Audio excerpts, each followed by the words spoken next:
Alright guys, not great back again today. Haven't enjoyed your day so far, and a lot has been happening in the Call of Duty world over the last 24 hours or so. Today we're going to talk about a major update that Treyarch came out with yesterday with some major implications for how this game will be played on the competitive level. Hardpoint control, some of the bugs, some of the equipment in the game have now been fixed, but also the score streaks is a major topic for discussion. Intrigued to hear your thoughts in the comment section, but I'd like if you guys enjoy the video, subscribe if you are new. As always, I'd greatly appreciate it. It really helps out the channel. Thank you very much for doing that. Also, massive thank you to all of you guys who showed up yesterday for the premiere of the Scump and Crimsix documentary. Hit 38,000 subscribers as a result of that, so yeah, really cool to see. Gain a load of new subs. If that's one of you, thank you very much for joining the community we have over here. But yeah, the video was, well, hopefully phenomenally well received. I certainly really enjoyed watching it alongside all of you guys, and well, yeah, we'll definitely try and do another premiere in a couple of months or so time. I've got some ideas for what the next one, the next big documentary we want to do here on the channel is. One quick note I do like to make when we hit subscriber milestones is that roughly 50% of those of you watching this video right now will not yet be subscribed to the channel. If you want to skyrocket us towards 50,000 subscribers, which, well, is the goal in the near future, I suppose, sometime, that would be greatly appreciated. Make sure you don't miss any updates in the Call of Duty world. Let's hop into things at the end. So yesterday, Treyarch come out with this. Our next major Cold War update arrives tonight. Some change in terms of gameplay updates, stability, all this good stuff. Let's just dive in right now and explore. So Season 1 is coming December the 16th, and I am told that on December the 16th, there's going to be another major update, some weapon balancing changes. I think the weapon meta that's in the game right now is going to change somewhat significantly. We'll have to see how that develops over time. Lots of new things coming in, of course, global stability changes, multiplayer, progression, all this good stuff. This is where we get to the real juice of it. Game modes, hardpoint. So straight up, game mode changes are straight for competitive, right? And it's super obvious that Treyarch care very much so about what the competitive scene looks like this year, and it's just fantastic to see. Game modes, hardpoint. So first of all, on Checkmate, this is the map with the plane in the middle, adjusted spawns for zones 1, 3, and 4. Definitely was a bit of a questionable map for hardpoint, in my opinion, probably still is, but certainly the spawns are, well, always an issue in hardpoints from the professional side, and well, they've adjusted them to hopefully make them more consistent with where the pro players would be expecting players to spawn. They also resolved an issue where the hardpoint could be captured behind a crate on zone 4. I think we looked at that a few days ago. That is now resolved. Garrison, they also made some relatively significant changes. So at zone 1, they've actually adjusted it. We'll look at this in just a second to provide more balanced cover for both teams. It seemed like really the first hill was very difficult to contest from either side. Typically, that's what you see in first hills on maps that, well, they're relatively easy to contest for both teams, and then it's all about getting those spawns for the rotation to P2, and well, zone 2 and 3 adjusted spawns once again. So Treyarch definitely are keeping a close eye on this. Then you've got Crossroads Strike, adjusted spawns for all hardpoint zones. Certainly, I think most pro players would say Crossroads is the best map in the game right now for hardpoint, so even some additional improvements. And they've actually moved zone 4 quite significantly, as we'll look at in a couple of minutes time here, to the adjacent tents to provide more opportunities for the attacking team. Moscow as well removed spawns near back statue for zone 3, so they're probably pretty happy with how Moscow's playing out. But yeah, definitely some quite significant changes to how hardpoint is playing. Control as well, so Moscow adjusted the attacker spawns to reduce travel time to objectives. I believe there's also the potential of reducing the amount of time it takes to capture a point. That might be in the works as well to hopefully keep things a little bit more balanced between offense and defense, as right now these maps are very defense favored. But this certainly, adjusted these attacker spawns is giving attackers more chance to actually win these games. And also additional attacker spawns added closer to mid-map when B has been captured on Moscow. Very similar things on Miami and Checkmate as it stands right now. And it does continue, so we get some stuff in Fireteam, Dirty Bomb, custom games as well. This is a massive deal. This is what a lot of people have been talking about over the last, 12 hours or so from when I'm recording this video. Custom games. Added options in custom games to have score streak settings for score to reset on death and a score streak death penalty. So kind of a clunky sentence, but effectively allowing players to set the percentage of score lost on death from 0 disabled to 100% all score lost on death. So this of course is what it's been in a traditional game. This game is very weird. Like everyone gets a cruise missile type of thing, right? Where eventually it doesn't fully reset. They're kind of a mix between support streaks like they were back in the day and proper score streaks. Nobody really knows, I believe, how the score streak system works in this game. But 100% all score lost on death is the traditional format from way back in the day when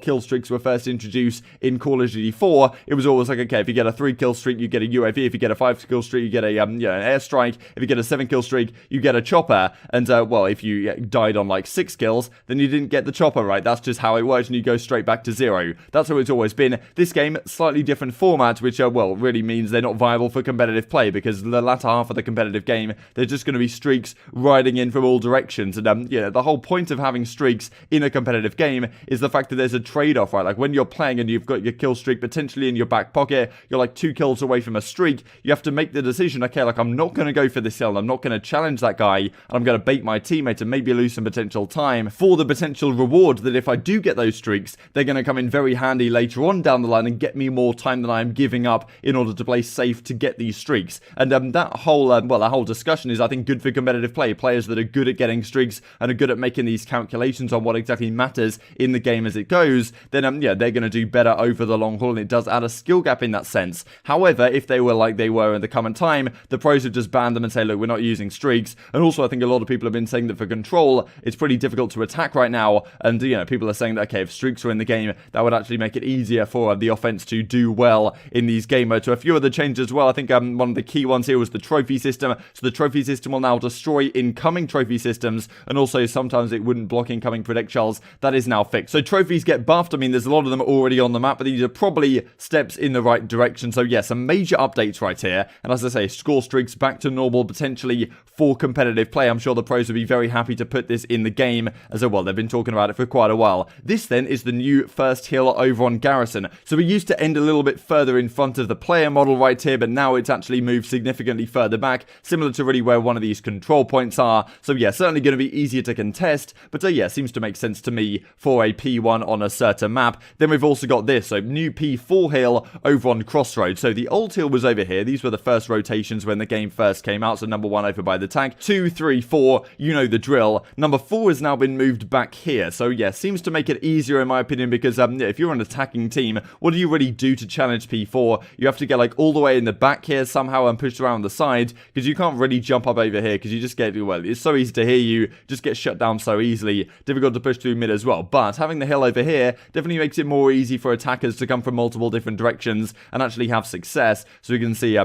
accuracy playing on the map right here. Seems like it's over at this back tent area nowadays on that for the 4th hill on Crossroads Strike. So intrigued to hear your thoughts on whether you think this is a step in the right direction. And as Octane says, Trek is truly an unmatched developer. The fact that they're not in control of the Call of Duty franchise is a tragedy. Maybe in future years there'll be a possibility for Trek to expand or something and work on the Call of Duty game every single year, because definitely causes some issues flip-flopping back and forth between Infinity Ward and it was Sledgehammer, but now maybe Sledgehammer's out of the development cycle. Who really knows? As Shane says as well, of course, coach at the London Royal Ravens. Trek has always been on another level. They prove it game after game. So a lot of people are very happy with this one. And just to finish off with a couple of interesting things as well, this was announced yesterday by the Call of Duty League that the content packs in Modern Warfare and Warzone for the CDL 2020, the championship pack that it was at the time, are now, well, they're getting removed from the game in just a couple of days' time. Don't miss your opportunity to pick this stuff up. And, well, I believe they're getting removed from the game because when Season 1 launches, there's going to be a new CDL pack. And this actually would be a first if they do manage to add a CDL pack to the game or something of the sort, long in advance, right, of the season actually starting. As you can see right here, Crone tweets out CDL launch pack, looking maybe something like this. And, well, look, I don't know if this is going to have, like, team camos in it or anything like that as yet, but it's usually been several months into the game before we ever get anything related to the CDL actually in the game itself for purchase. Whereas now it potentially seems they're removing the CDL stuff from, well, the 2020 season, and in just a few days' time they're going to be adding something like in a month in advance of when the season actually does kick off, which is really cool to see. Certainly shows that,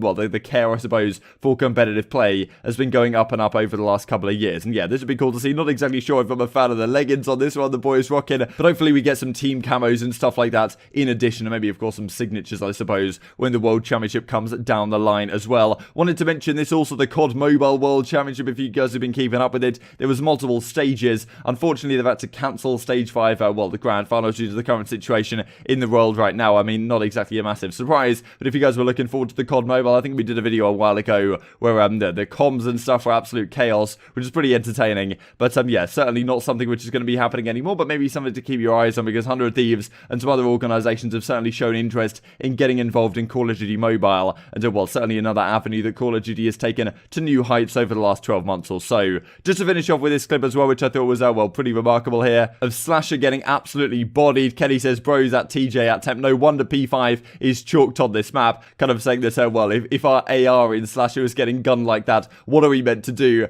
Envoy just flying out the window here and just taking Slasher out from long range. Like, what is Slasher meant to do about this one? And he's like, that is how I'm dying. Get me to local, as in get me to LAN right now. And well, hopefully that'll be on the cards relatively soon. I just thought it was a pretty mind-blowing kill from all directions. Hope you guys enjoyed the video. If you you did enjoy it, I'd greatly appreciate a like on the video. It really helps out the YouTube algorithm know you enjoyed this content. Other people like you may enjoy this content as well, and help grow the competitive Call of Duty community. Thank you for watching as always. Thanks for all the love over the last 24 hours. It's been an awesome day, and I will see you next time. No one's close on you, close on you. I'm giving a bomb. I'm holding our pinch. Wait, don't watch out. I'm absolutely in this corner. I got it. Alright, bet. I'm absolutely bowling. We have Nice. I got one. Pinch. Pinch, help him more. I'm Hey, I'm Go bomb. with Havoc on pinch. Yeah, he's low playing. Wait, help. I'll check bomb. Low Right playing. corner's dead. Yeah, 3v1. I went on him. Last guy upstairs. Yeah, bomb check. No, you have to get it. Alright. He went in plane. He has to get a sub. Hey, it's close. There's left one. You get it. You got that? Good job, being